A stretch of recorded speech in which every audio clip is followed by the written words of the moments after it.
Welcome back to the Davy Brown 990 restoration. For those of you new, my name's Barry. Today we're going to statically pressure test the hydraulic valve chest, see if it's working or not, whichever. First off, I would like to thank Stuart Barclay Williams for his support of this video. He watches all my videos. I was talking to him last week and we were talking about shims for the pressure relief valve. Stuart very kindly sent me up a selection of shims that we can put into this pressure relief valve should we need to. But we're going to look at that during this video and see how it performs. In order for us to do a static test, Lance Maskell, Bundy Bear Shed, sent us a service bulletin. This was a while ago, but I kept it. Sent us a service bulletin. Now I've printed these and I've laminated them just to keep them clean in the workshop. It tells you how to test the valve chest with a injector nozzle tester. Now, I'm not convinced we're going to get enough oil through this to test this sufficiently, but we will see. In this document, it gives you, in here, second page of it, it tells you what you should expect from this test, what you should have, what you shouldn't have, and if you've got some shouldn't haves, where they will appear and by how much. And it will also give you then a diagnostic of what state your valve chest is in. I think it would be useful to understand how this valve chest works in order that we can understand what's happening inside it. So let's nip across to our computer screens and we'll see how the valve chest works. Right guys, sorry about the quality. It's a webcam, 1080p I think webcam, sitting on top of my computer screen. It's the easiest thing I've got to do this with at the minute. Right,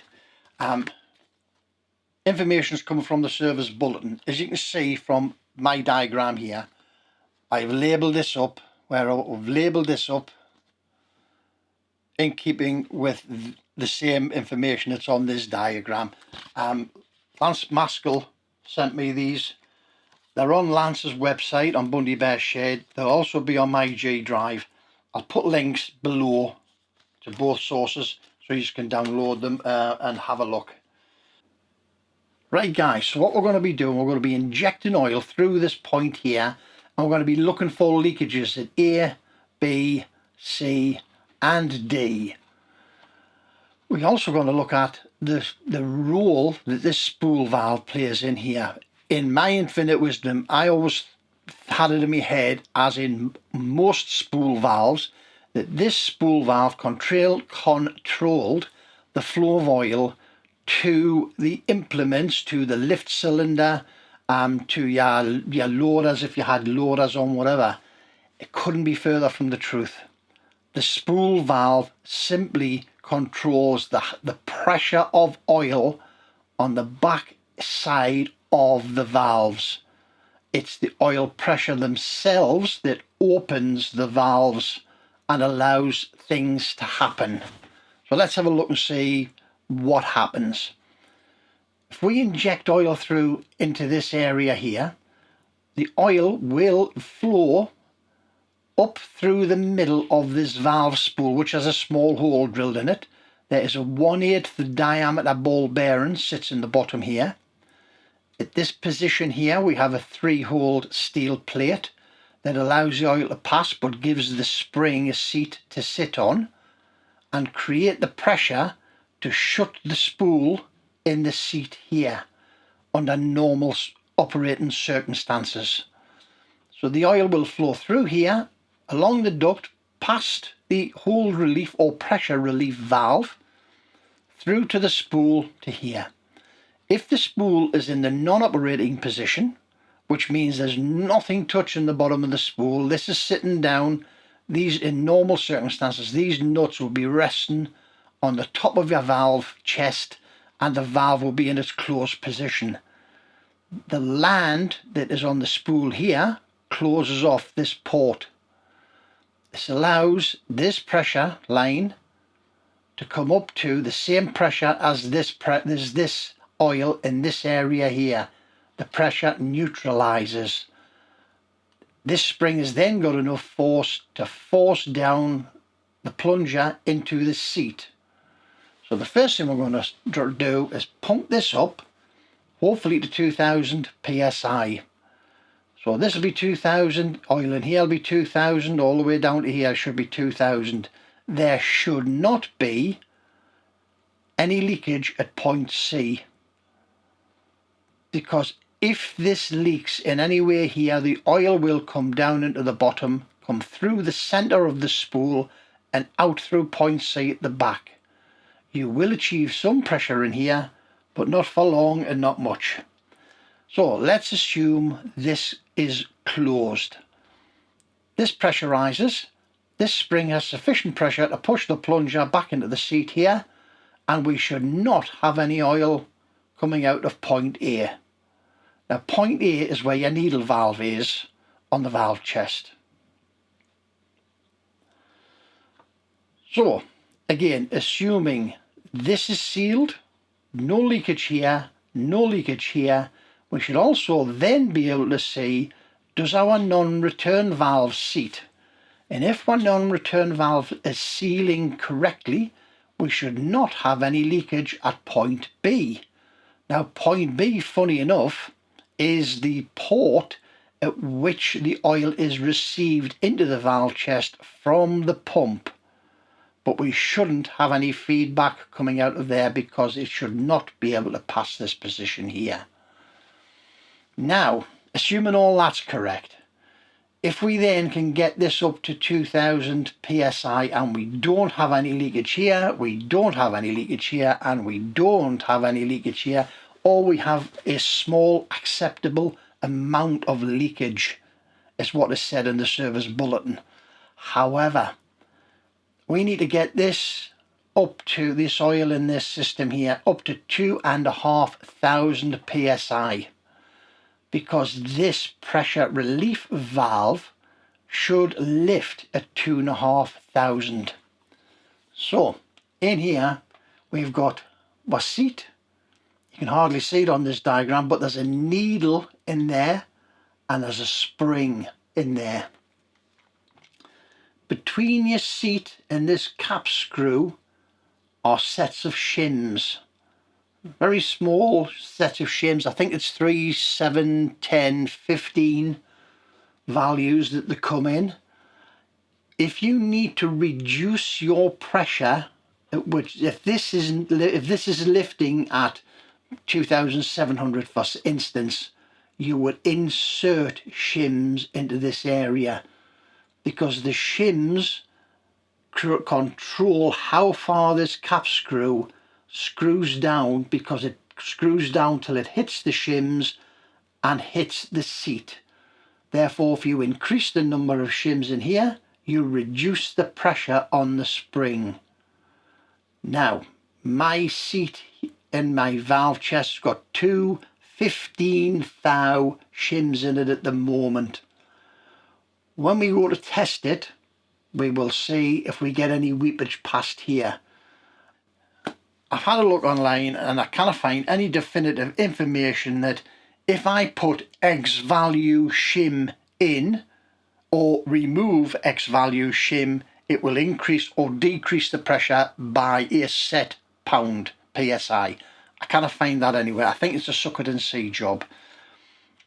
I know if you go to the parts diagram, the parts diagram show you this pressure relief valve. So it's the seat, the shims, the needle, the spring and the cap screw you buy as one item. It's item number 10. You buy it as one item. I'll put the part number down here for you somewhere. And that is because that is set by the manufacturers, because once you've removed the shims from here, you've screwed your lock and nut cap nut down and it touches the seat. If this still leaks, it's possibly that there is a problem between the needle and the seat. because if the spring at that point isn't strong enough to close it, and assuming there is no issue with the seating needle, if this still isn't closing and there aren't any shims in, the only way I can see to increase the pressure is to grind or turn off material from the end of this cap screw to allow the cap screw to come further down to increase pressure on the spring and increase the closing pressure on the valve. So the spool valve simply releases the oil pressure out of the system via port C to return to the axle, which allows the pressure in front of both of these valves to lift the valves and activate the valves. This point here, your oil return, that's the big hole on the left hand side of the valve chest where your big brass fitting screws in, which allows oil to come back through the lubricating system for the gearbox and the PTO mechanism. Right guys, I hope that has helped. It certainly helped me to understand the role the spool plays, how the spool works, how the valve chest works. And it's not how I thought it worked. Right, let's get on. Let's go to my garage. Let me do the static pressure test and see what we'll find. Back in a minute. Right, I hope that was helpful. It helped me tremendously understand the processes that was going on inside that valve chest. Because like I've just said, I really thought that spool valve was controlling flow of oil to the implements. And it's not. It's not doing that at all. It's relieving pressure, isn't it? Right, let's get this pressurized. Let's see what's going on, eh? What I've got here is, I've got my needle valve open. I have got the control lever pulled to the forward position, which is in the lower position if it was on your tractor. Therefore, it isn't touching the spool valve whatsoever. Quickly nip through this valve with you, tell you what I've done to it so far. Completely stripped it, as you've seen in the video up here. Nip back, have a look at this video if you want to. Completely stripped this. There was, let's have a look now, in the pressure relief valve, a new spring put in. In the TCU valve, there was a new spring, a new seat, a new ball put in. In the hold valve, we put in a 1/8 diameter ball. We have put in the 3-hole restrictor plate. The spring was there already, and we have resealed the dump valve. In the bypass valve, if you can remember from the previous video, from the very bottom of the plunger, the gauze disc was damaged. There was no centre left in that. Above that, the little restrictor plate with the 1 hole was not in where it should be. It was actually sitting back here. If you go back to us removing this from the axle in the farmyard, it is actually sitting stuck to here with oil. Above that, the brass retaining screw, again, was not in the hole. The brass retaining screw had come out and was down in the bottom of the axle casting, and we fished it back out when we cleaned all the crappy oil out. There was 2. Shane very kindly sent me a set of drones, because there apparently, with this valve chest, there are 4 different types, or 4 different combinations of bypass valve internals. So, and in the document that Shane sent me, it had all the technical specifications beside it, so I was able to measure the brass nuts, work out which one this was that we have, and reassemble it from that. On top of the restrictor plate, no, on top of the brass nut, sits a spring which comes underneath this cap.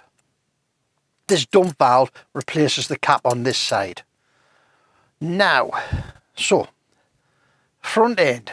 I was lucky enough to have here a second manifold block because when I replaced the axle casting, Colin from Aberdeenshire sent me down the second casting with all of the internals pipework still in it. One little bit was damaged, but I think that was more transport than anything else.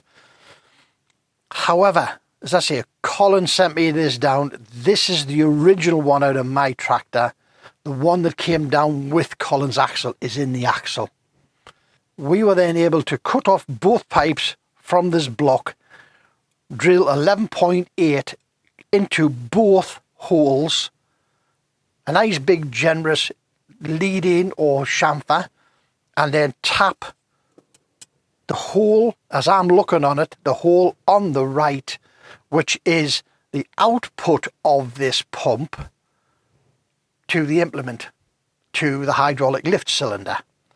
So I've drilled and tapped that, quarter BSF, no, wasn't BSF, it was BSP straight, not BSPT, BSP parallel. Okay, put that in there. We bought little flexi hose and a coupling that would allow us to get from our block to the pump. So we're going to pump this up to pressure. We're hoping this is going to come up to something like 2000 psi. Right, what we're going to be looking for is leakage at point A, which will indicate we have a problem with the hold valve, which is allowing oil to escape to the control valve, past the control valve, back through the lowering rate valve and out at point A. Hence we have got the needle valve open so we can see any oil coming out of there. Now point B, your non-return valve, which is this port under here. If we get any leakage from this port, it means we've got a problem with our non-return valve not seating correctly. Point C, which we can't see the point but we can see the output of, is a small hole drilled into the back of this plate here, this face. The leakage will come down the back of the valve chest and dribble off this adjustment nut down at the bottom into our bucket. So we will see that. Point D is the hold relief valve.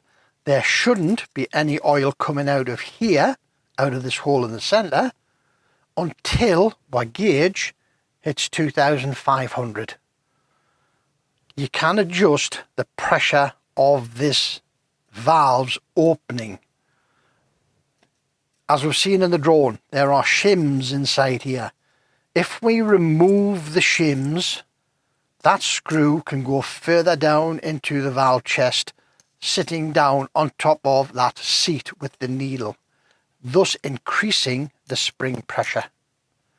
If we can increase the spring pressure, we should be able to get that valve to seat, assuming there is nothing wrong with the seat or the needle.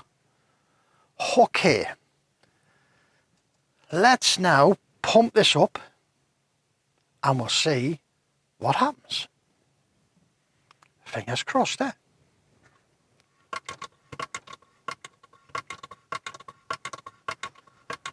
We've got to get rid of the air and pressurise the system. 1000. So as you can see, we're up to about 1750 there. And we're pumping like mad. And we've got a leakage here at point C, which would indicate that the spool valve is incorrectly set or sticking. Well, it certainly isn't sticking. I can tell you that. If I move the control rod, we can see the spool is lifting. So it's not sticking. And by the way, this week, because I've took this back out of the tractor, I've took every single one of these, with the exception of the spool valve, to pieces again to ensure nothing is sticking. Everything is free, everything is working fingers crossed. Okay, what I want to try and do now, I want to try and get this up as high as we can, see if we've got any oil coming out of here.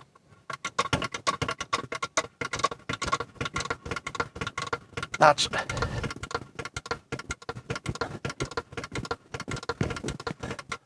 just getting over the top of 2000, and we've got oil coming out of the pressure relief valve. Now, what I'll do, I will very quickly take the top off this, whip out the 2 shims underneath, because I have 2 15 thou shims under here. So we will whip both shims out and see how that affects the valve. There isn't any, as far as I can find, there isn't any prescribed table, information, technical data on if you remove X amount thou of shims, you will get Y increase in pressure. I think it's a suck it and see job. In the parts diagrams, I had to quickly nip back and put the cameras back on again. In the parts diagrams, it shows you the pressure relief valve as being part item number 10, right? I will put a part number under here for you, but it is item number 10 on the exploded diagram, but it shows you it as all one. Now, I have read in the manual that if you buy that, you buy it complete. So you buy the screw cap, it would appear. You buy the screw cap, the spring, the needle, shims, the seat, and I think the little restrictor washer underneath. Because that assembly has been pressure tested to deliver 2,500 psi. So you put that whole assembly in and you get your result. The reason why you would add or remove shims is as the tractor gets older and the spring becomes weaker, you can actually remove shims to increase that pressure. Right, so I need to, what we'll do is, as I say, I'll quickly whip that top off, we'll take the shims out, and we'll have another go at pumping it up and see if we can change that pressure setting, or if there is no change, then we've got a faulty seat and needle. Let's crack on. Right, we'll whip our 2 shims out. Simple enough job. You just unscrew the cap, pull out the little needle and the spring, and get down there with some sort of pointy device. Pick your 2 shims off the top of your seat and get them back out. Let's pop them into that little bag for safety. Don't want to be losing them. Right, let's have a quick pump up again. See if we have affected the pressure setting on this valve. 1,000, 1.5, 2.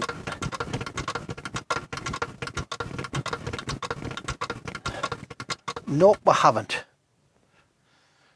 If you can see here, we are still losing considerable amount of oil from here. We're getting a little bit of oil coming out of here, and we are getting some oil out of the back at point C. So I think it's fair to say, people, the seat and needle in there are passing. Now, when I had this to bits and I cleaned it, I did put some carborundum paste on there and I did lap it back together. However, by lapping it, you have removed material. Now, have we removed enough material that A, we've dropped the pressure, or B, have we damaged the seat, made the hole slightly bigger, and now because the hole's bigger, the end of the valve is bigger poking through it, therefore there is more oil pressure pushing up against it, which will lift it earlier. Okay, what I'm going to do now, I'm going to get on the phone to Stuart. I'm going to tell him this video's coming out so that he can watch it for us and he can see what's happening here and he can give his professional opinion.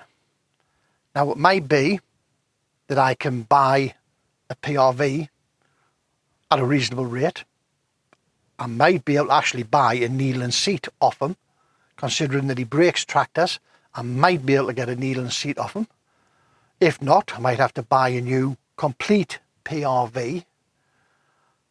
And again, depend upon what Colin thinks of the amount of oil coming out of point C on the back for that spool. It might be that it has to go off to Colin to get repaired.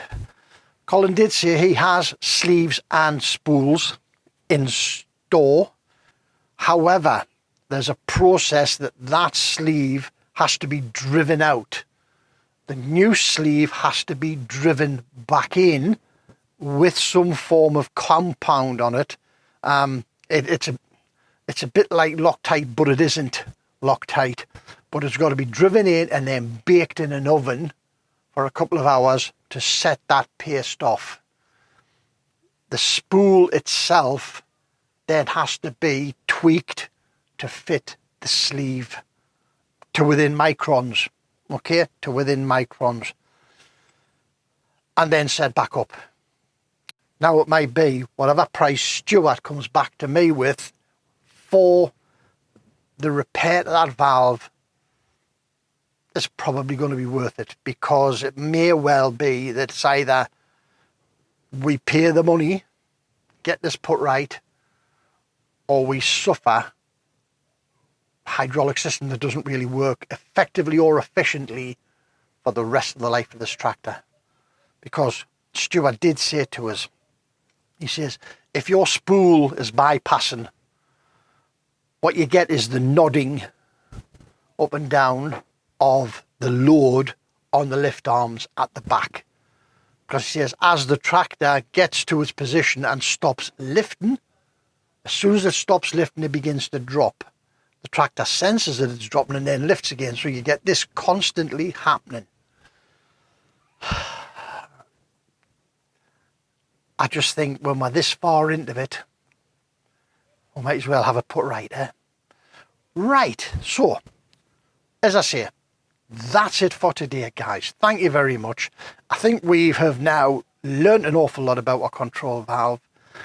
We understand possibly what is wrong with this PRV valve. PRV is leaking. Spool could be incorrectly set or could be bypassing, and probably is bypassing, to be honest with you. So I hope that's been useful to you guys. I know it certainly has to me. Massive learning curve today on how that valve chest works. Brilliant. Right, that's it. Thank you very much for visiting. As always, your time is greatly appreciated when you come to see what we're doing. I just hope it's been useful to you. Remember, don't overthink it. It's only nuts and bolts. Catch you in the next one. Ta-ra now.